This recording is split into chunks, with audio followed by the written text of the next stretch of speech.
کون کون سے بیہیویئر ہیں جس پہ آپ کام کریں تو آپ کا سٹرکچر بدلنا شروع ہو جائے اور آپ کے کیمیکل بدلنا شروع ہو جائے. اچھا, جیسے واک ایکسرسائز کرتے ہیں تو آپ کے دماغ کا سٹرکچر واک سے بدل جائے گا اور اس میں اینڈورفنس پیدا ہونی شروع ہو جائیں گی جو کہ نارکوٹکس ہے.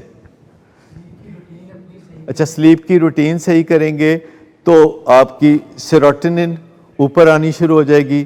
اور اگر آپ اپنے ذہن میں یہ سوچنا شروع کر دیں کہ آج میں اپنے ابا کو کیسے خوش کروں تو اس سے سیروٹونن اوپر جائے گی. اچھا, یہ ایک سوچ ہے, یہ ایک سوچ ہے. اچھا, اگر آپ سچ مچ جا کے اپنے ابا کے کندھے دبائیں گے تو یہ ایک بیہیویئر ہے اور وہ اسمائل کریں گے آپ کے اس بیہیویئر کے اوپر اور جواباً آپ بھی اسمائل کریں گے تو یہ ایک بیہیویئر ہے.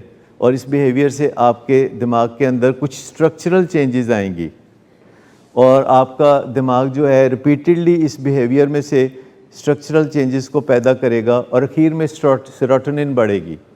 اور اگر آپ کے ابا آپ کو حق کر لیں گے تو اس سے آکسیٹوسن پیدا ہوگی آپ دونوں میں اور تعلقات بہتر ہونے کے علاوہ اس سے آپ کو امیونٹی ملے گی, آپ کو بیماریوں سے بچاؤ ملے گا. تو بیہیورل پارٹ جو ہے اس کے ذریعے آپ اپنے کیمیکل چینج کر سکتے ہیں اور کیمیکلز کے ذریعے آپ اپنا بیہیویئر چینج کر سکتے ہیں.